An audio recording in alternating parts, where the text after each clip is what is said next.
আসসালামু আলাইকুম ভিউয়ার্স, সবাই কেমন আছেন? আশা করি সবাই ভালো আছেন। আজকে আমি আপনাদেরকে এমন এক জায়গায় এসেছি যেটা রাজধানী বললেও ভুল হবে না। কারণ এখানে এতটাই বেগুন ফলায়, এতটা বেগুন চাষ করে যে মানুষ বলা যায় যে সাতক্ষীরার বৃহত্তম জেলা বা সাতক্ষীরার বৃহত্তম গ্রাম এটা বেগুন চাষের দিকে উপযুক্ত।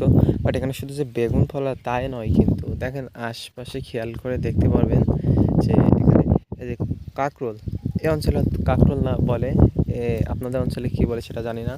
তো এই অঞ্চলে যে কাঁকরোল, প্রচুর পরিমাণে কাঁকরোল।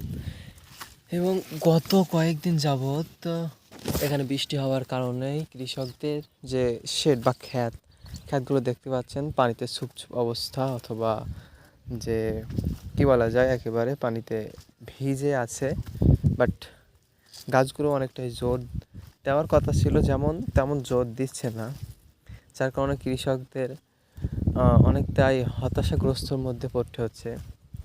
এমন যদি আর এক মাস বৃষ্টি নামে, মানে এখন যেমন বৃষ্টি নামছে যে সকাল বিকাল দুপুর কোনো টাইম নাই বৃষ্টি নামার, ঠিক এমন যদি বৃষ্টি নামে তাহলে কিছুদিন নাগাদ যাবৎ এমন চললে প্রতিটা কৃষকের দুর্ভিক্ষ লেগে যাবে। বাস এখানে যদি এই ফসলগুলো নষ্ট হয়ে যায়, বলা যায় যে সাতক্ষীরা অথবা খুলনায় কিছুটা প্রভাব পড়বে, কারণ এখানে যতটুকু ফসল হয় ততটুকুই ফসল সাতক্ষীরা এবং খুলনার কিছু অঞ্চলে বিক্রি হয়, কিন্তু পুরো সব থেকে হতাশাগ্রস্তর ভেতরে পড়বে ফসলের দাম বৃদ্ধি হবে সাতক্ষীরা জেলায়। তো যাই হোক, আজকে ভিডিও এইটুকু।